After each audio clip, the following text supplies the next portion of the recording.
The desperate call. The Grand Chamber of the Galactic Council had never witnessed such desperation.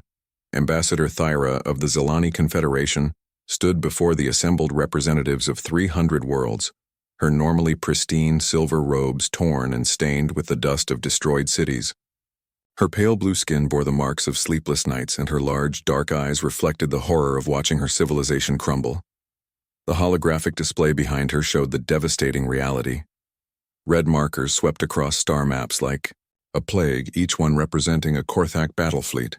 The Korthak Empire had been expanding for decades, but always slowly, always with some pretense of negotiation. Not anymore. 3 months ago, they had declared the Zilani Confederation a threat to galactic stability and launched a full invasion. Honored delegates, Thyra began, her voice carrying across the vast chamber through universal translators.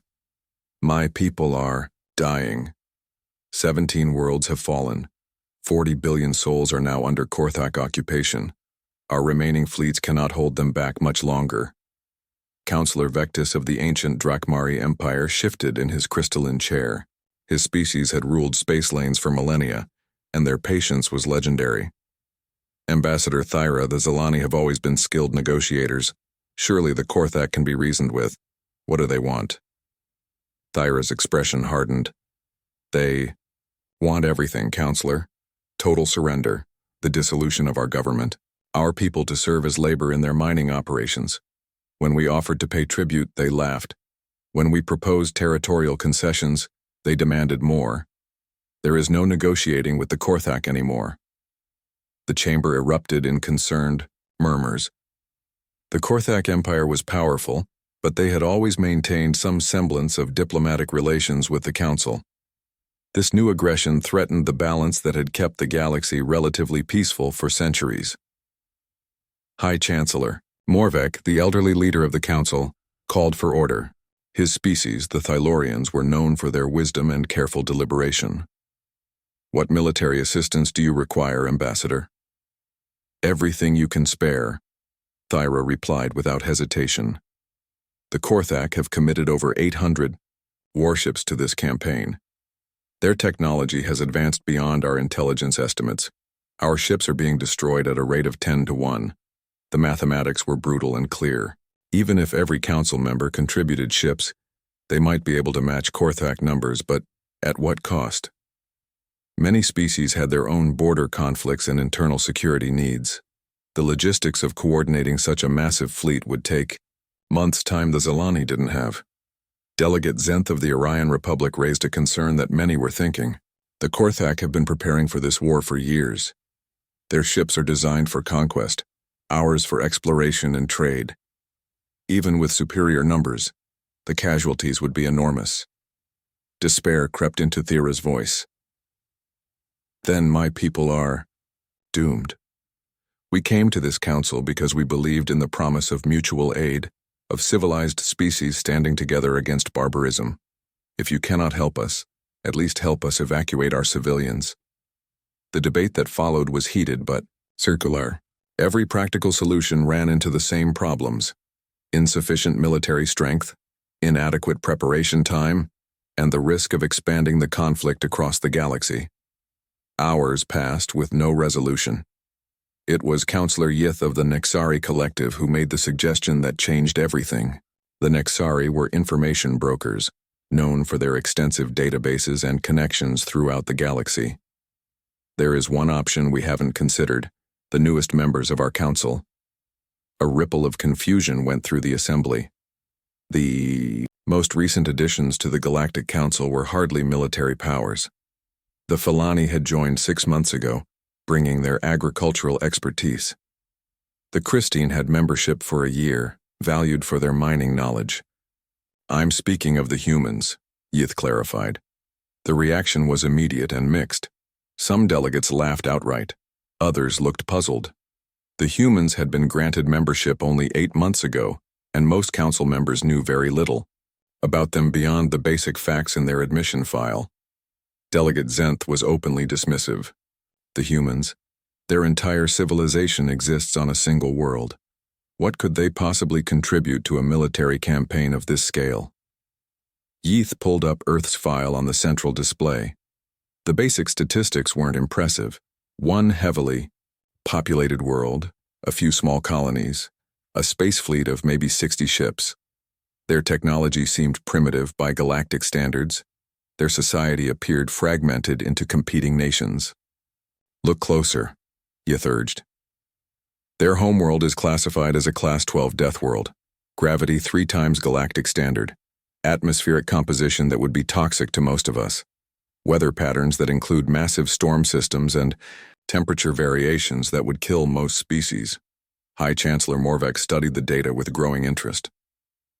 What does this suggest about their military capabilities? Unknown, Yeath admitted. Their technology is difficult to classify because it's so different from galactic norms. Their ships are built using principles we don't fully understand. But there's something else. Their cultural and historical files make for interesting reading. This display showed images from human history, scenes of warfare, exploration, and survival in impossible conditions. Ancient battles where small forces defeated larger ones through superior tactics. Rescues conducted in environments that would kill most galactic species. Expeditions to the most dangerous regions of their own world. They've been fighting wars for thousands of years, Yeath continued. Not just conflicts, but wars of survival, against their own environment, against each other, against odds that any rational species would consider hopeless. And they keep winning. Ambassador Thyra felt a spark of hope for the first time in months. Are they warriors? Could they fight the Korthak? That's what we need to find out, Yeath replied. Their ships are heavily constructed, built to survive in space around their death world. They might be more capable than they appear. The debate resumed, but with a different tone. Several delegates expressed skepticism about involving such a primitive species in galactic warfare. Others pointed out that conventional approaches had already failed. The humans were an unknown quantity, which might work in their favor. High Chancellor Morveck finally called for a vote. The decision was close, but the Council agreed to send a formal request to Earth. The message needed to be carefully crafted, balancing urgency with diplomacy. The final transmission was sent on all standard frequencies toward the Sol system. To the Human Colonial Authority and Earth Government, the Galactic Council formally requests military assistance in defending the Zilani Confederation against aggressive conquest by the Korthak Empire. The situation is critical, with billions of lives at stake. Any aid humanity can provide would be greatly appreciated and remembered. Time is of the essence. As the message traveled toward Earth at faster-than-light speeds, Ambassador Thyra tried to maintain hope. She had read something in the human cultural files that gave her comfort. Humans had a saying that appeared repeatedly in their military records: no one left behind. Maybe these Death World humans would understand what was at stake. The message reached Earth during a routine meeting of the Terran Defense Council. Admiral Sarah Chen was reviewing patrol reports when the communication arrived. She was a career military officer, 45 years old, with short black hair and the weathered look of someone who had spent years in space. She had commanded ships during the asteroid mining conflicts and the Outer Colony rebellions. Captain Marcus Webb, her chief of staff, brought the message to her attention. Admiral, we've received a priority transmission from the Galactic Council. They're requesting military assistance. Chen read the message twice, then pulled up everything Earth's intelligence services had gathered about the Korthak Empire and the Zilani Confederation. The files painted a grim picture. The Korthak were aggressive expansionists with advanced military technology. The Zilani were peaceful traders and diplomats completely outmatched in military terms. 800 Korthak warships, Chen mused, studying the intelligence estimates, against what looks like maybe 50 Zilani vessels. The Council is asking for military assistance, Webb pointed out. Do we even have the capability to make a difference in a conflict of that scale? Chen pulled up the current status of the Terran Defense Fleet. 62 ships of various classes, from small patrol vessels to heavy battle cruisers. On paper, it looked insignificant compared to the forces involved in the Zilani conflict. But Chen knew something the galactic community didn't understand yet. Human ships weren't built like everyone else's. They were designed to survive in the harsh environment around Sol, to operate in asteroid fields, to handle the massive gravitational stresses of their home system. Every human vessel was effectively a warship, even the ones officially classified as civilian transports. Captain Webb, signal all fleet commanders. Emergency meeting in 2 hours and get me Director Harrison from Colonial Intelligence. The meeting that followed would determine humanity's role in galactic affairs for generations to come. The assembled officers represented every major command in human space. Admiral Chen stood before them in the briefing room of Terra Station, Earth's primary orbital defense platform. Ladies and gentlemen, we've received our first major request from the Galactic Council.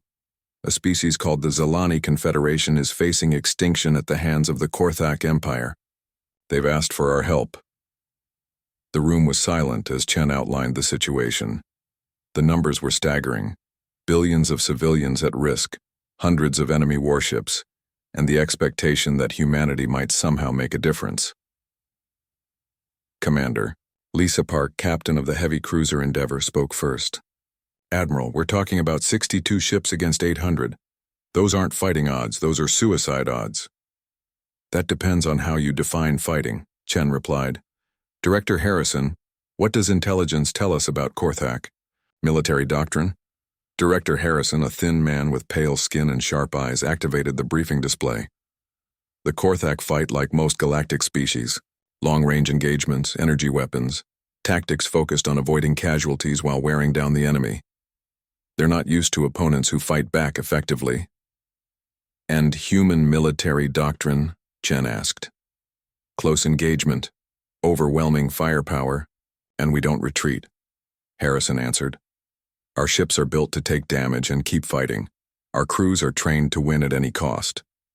The difference was stark. Galactic warfare had evolved over millennia of civilization, becoming almost ritualized. Battles were fought at maximum range to minimize damage. Retreat was an acceptable tactical option. The goal was victory with minimal cost. Human warfare had evolved in the crucible of a death world, where losing meant extinction. Human ships were designed to survive direct hits from asteroids. Human crews were trained to keep fighting until the enemy was destroyed or they were. Captain Rodriguez of the destroyer Valiant raised a practical concern. Even if our ships are tougher, we're still outnumbered more than 10 to 1. How do we even get close enough to use our advantages? Chen smiled grimly. We use the one advantage humans have always had. We're too stupid to know when we're beaten. The room erupted in nervous laughter, but everyone understood what she meant. Throughout human history, impossible victories had been won by forces that refused to accept defeat. Thermopylae, Stalingrad, the Battle of Sol during the Colony Wars. Every time humans had found a way to win against overwhelming odds. I'm not ordering anyone on this mission, Chen announced. This is volunteer only. We're talking about traveling 3 weeks from home to fight a war that isn't ours against an enemy that outnumbers us more than 10 to 1. Anyone who wants to transfer to system defense duties can do so with no questions asked. Not a single officer moved. In that case, Chen continued, we leave in 72 hours. Every ship we can spare, every crew member who's willing to go. We're going to show the galaxy what happens when you ask Deathworlders for help. The human fleet began preparations immediately. Supply ships loaded with ammunition, medical supplies, and repair equipment. Engineering crews performed final maintenance checks on every system. Most importantly, weapons officers calibrated the targeting systems on weapons that had been designed for mining asteroids, but would soon be used in the first major space battle humanity had ever fought.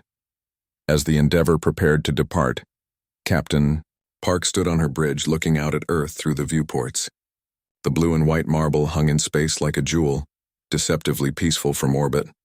It was hard to believe that such a beautiful world had produced the most effective warriors the galaxy had ever seen. Captain, her first officer reported, all systems green. We're ready for departure. Park nodded. Signal the fleet. All ships prepare for hyperspace jump. Destination, Zilani space. Mission, search and destroy. The human fleet vanished into hyperspace, carrying 62 ships and 30,000 crew members toward a conflict that would reshape the galaxy's understanding of what humans were capable of. Behind them, Earth continued its peaceful rotation, unaware that its children were about to announce humanity's arrival as a galactic power in the most dramatic way possible. When Deathworlders answer the call, the human fleet dropped out of hyperspace at the edge of the Zilani system, like a swarm of metal predators emerging from the void. 62 ships materialized in perfect formation, their massive hulls gleaming under the light of the distant star. Admiral Sarah Chen stood on the bridge of her flagship, Terra's Wrath, studying the tactical display with growing anger. The system was in chaos. Thousands of civilian ships fled from the inner planets in panic, their engines straining to escape the advancing Korthak fleet. Many were clearly overloaded refugee transports, barely holding together as they struggled to reach the outer system, and hunting them like wolves were Korthak patrol squadrons, systematically destroying any vessel that couldn't keep up.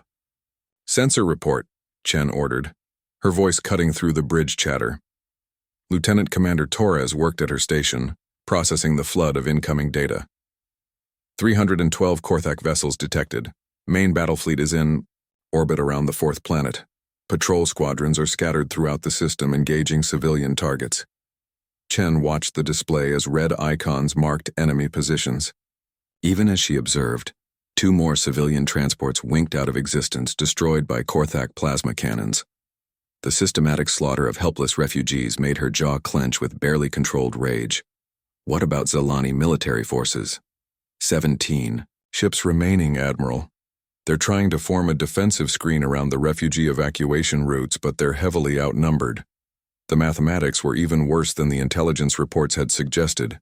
The Korthak had committed nearly 400 ships to this campaign, more than 5 times the original estimates. Even combined with the surviving Zilani forces, the humans were outnumbered almost 5 to 1. "Signal from the Zilani command ship," the communications officer reported. "Ambassador Thyra is requesting immediate conference." "Put her through." The main screen flickered to life, showing the interior of a Zilani cruiser. Ambassador Thyra looked even more exhausted than she had during her plea to the Galactic Council. Her silver robes were stained with smoke and debris, and her large eyes were wide with a mixture of hope and desperation. "Admiral Chen, thank the void you came. I wasn't certain anyone would answer our call." Chen studied the alien diplomat. Like most galactic species, Thyra looked fragile compared to humans. Her ship was elegant and streamlined, clearly designed for speed and comfort rather than combat. "Ambassador, we're here to help. What's the tactical situation?" Thyra's relief was obvious, but it was tinged with concern. "The Korthak main fleet is preparing to bombard our remaining cities. We estimate 6 hours before they begin the final assault. Our evacuation ships are trying to reach the outer system, but the Korthak patrols are destroying them faster than we can protect them." "How many civilians are still at risk?" "Nearly 2 billion on the fourth planet alone. Billions more, scattered across our remaining worlds." The scope of the crisis was staggering, but Chen had expected nothing less. Humans didn't answer distress calls for small problems. "Ambassador, I need you to move your ships to a safe distance. We're going to deal with those patrol squadrons first." Thyra's expression showed confusion and growing alarm. "Admiral, you don't understand. The Korthak fleet has nearly 400 warships. Your force, while impressive for such a new species, cannot possibly—" "Ma'am," Chen interrupted politely. "With respect, you asked for help. We're here to provide it. Please move your ships out of the combat zone." Through the viewports of her bridge, Thyra watched in growing amazement as the human fleet began to transform. What had appeared to be simple transport and exploration vessels suddenly revealed their true nature. Weapon ports opened along their hulls like the mouths of sleeping giants awakening. Shield generators hummed to life, creating shimmering barriers of energy around each ship. Most shocking of all, the massive human vessels began to accelerate directly toward the Korthak positions at speeds that registered off the scale on Zilani sensors. These weren't the cautious, long-range maneuvers typical of galactic naval warfare. The humans were charging straight into battle like ancient cavalry. Supreme Commander Kralix of the Korthak 3rd Battle Fleet received the sensor reports while standing on the command deck of his flagship, Inevitable Victory. He was a career military officer. His species evolved from apex predators with powerful limbs and razor-sharp claws. He had conquered 17 systems for the Empire and had never encountered serious resistance. Unknown vessels approaching at attack velocity, his sensor operator reported. Configuration suggests transport ships, but energy signatures are inconsistent with civilian vessels. Kralix studied the tactical display with growing interest. 62 ships were approaching his position in perfect attack formation. Their energy output was massive, far beyond what civilian vessels should produce, but their numbers were insignificant compared to his fleet. Identification? Unknown Commander. Design principles don't match any species in our database. Signal from the lead vessel, the communications officer announced. They're transmitting on all frequencies. Put it through. The main screen showed the bridge of an alien warship. The being standing at the center was obviously the commander, a female by the look of her, though her species was unfamiliar. She was shorter than a Korthak, but built more solidly, with dark hair and eyes that seemed to burn with controlled fury. "This is Admiral Sarah Chen of the Terran Defense Fleet," the alien said, her voice carried by universal translators. "You are attacking civilian vessels in violation of galactic law. Withdraw immediately, or face the consequences." Kralix was so surprised by the audacity of the demand that he actually laughed.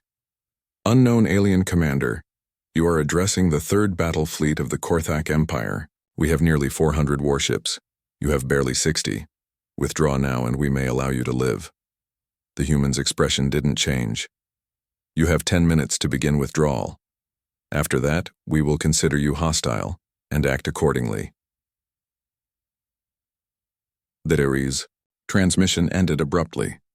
Kralix stared at the dark screen in disbelief. No species had ever spoken to the Korthak Empire with such arrogance. These humans, whoever they were, clearly didn't understand what they were facing. "All ships attack formation," Kralix ordered. "Target the largest enemy vessels. These aliens need to learn respect for Korthak power." The Korthak fleet turned to meet the advancing humans with practiced precision. Their ships were sleek and deadly, designed for maximum firepower and intimidation. They had terrorized a dozen systems with those same tactics, and they expected this encounter to follow the familiar pattern. The first exchange of weapons fire lit up the space between the two fleets like a newborn star. Korthak plasma cannons, powerful enough to melt through standard galactic armor plating, struck the leading human ships. The superheated gas struck the human shields and was absorbed harmlessly.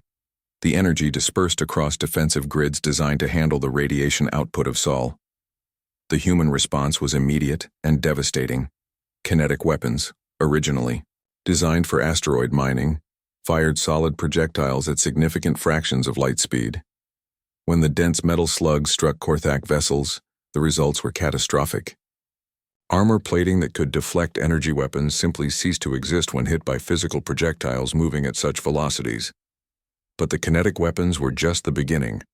Human plasma cannons, built to cut through solid rock in the asteroid, belts of Sol, opened fire next. The focused streams of superheated matter struck Korthak ships and burned completely through their hulls. What had been elegant warships became expanding clouds of debris and vapor. Commander Kralix watched in growing horror as his first attack wave simply disappeared. 24 ships, destroyed in less than 30 seconds. The human vessels showed no significant damage, their shields absorbing punishment that should have crippled any normal fleet. "Impossible," he breathed. "Nothing can withstand that much concentrated fire." "Commander," his tactical officer reported, "the human ships are still accelerating. They're closing to knife-fighting range." This was completely outside Korthak military doctrine. Galactic warfare was conducted at maximum range to minimize casualties. Ships maneuvered carefully, exchanging fire while maintaining safe distances. The humans were charging straight into the Korthak formation like berserkers. "All ships, emergency maneuvers," Kralix ordered. maintain distance and concentrate fire on their lead vessels. But the Korthak fleet had been designed for long-range combat against enemies who followed the same tactical principles. Their ships were fast but lightly armored, built for hit-and-run attacks rather than sustained close combat. Against an enemy that refused to follow conventional rules, they were at a severe disadvantage. The human fleet smashed into the Korthak formation like a hammer hitting glass. Human ships were built to survive in the hostile environment around Sol, with armor plating designed to handle asteroid impacts and radiation levels that would kill most species. At close range, their weapons were devastating. Admiral Chen stood on her bridge, watching the tactical display with grim satisfaction. The Korthak were skilled fighters, but they had clearly never faced an opponent that fought like humans. Their tactics were designed for opponents who valued their own survival above victory. "Target their command ships," Chen ordered. "Take out their coordination and they'll start making mistakes." Human weapons found their marks with terrifying precision. Korthak command vessels, identified by their enhanced communication arrays, became priority targets. Within minutes, the enemy fleet began to lose cohesion, as individual ships lost contact with their commanders. The battle became a rout. Korthak ships, built for speed and long-range combat, found themselves trapped in close quarters against enemies that seemed immune to damage and capable of dealing destruction with every shot. Some tried to flee, but the human formation had been carefully planned to cut off escape routes. Supreme Commander Kralix made his final transmission from the bridge of his crippled flagship. Half his fleet was gone, destroyed or disabled. Remainder were scattered and demoralized. These humans fought like nothing in Korthak experience, taking damage that should have been fatal and continuing to fight with undiminished intensity. "All ships," he ordered, his voice defeated. "Emergency hyperspace jump. Retreat to the rally point." The surviving Korthak vessels, less than half of the original fleet, fled the system in panic. Behind them, the human fleet maintained formation, their weapons still charged and ready. Not a single human ship had been lost, though several showed battle damage that would have crippled vessels of other species. Ambassador Thyra's message came through on all human frequencies, her voice filled with wonder and gratitude. "Admiral Chen, what you've accomplished is beyond belief. The Korthak have never been defeated so decisively. You've saved billions of lives." Chen accepted the thanks graciously, but her attention was already turning to the aftermath of the battle. The immediate threat was over, but the work of rescue and reconstruction was just beginning. Human ships spread throughout the system, beginning the massive task of evacuating refugees and providing humanitarian aid. The victory at Zilani had consequences that rippled across the galaxy. News of the battle spread faster than light, carried by traders and diplomats to every corner of civilized space. The humans, previously dismissed as primitive newcomers, had announced their arrival as a galactic power in the most dramatic way possible.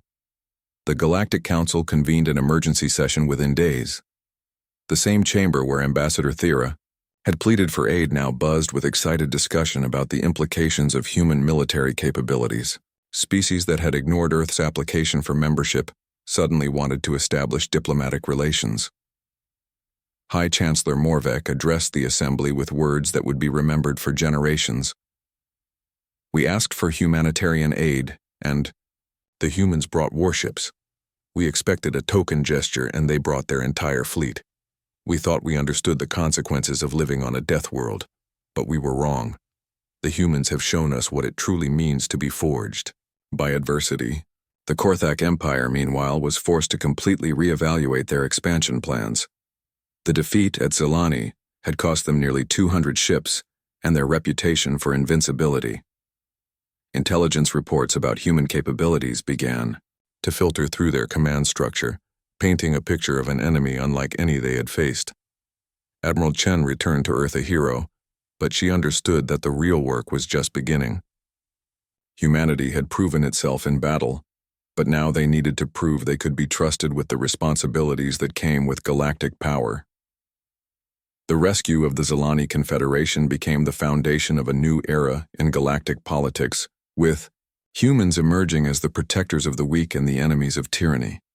It was a role they would embrace with characteristic determination, forever changing the balance of power among the stars.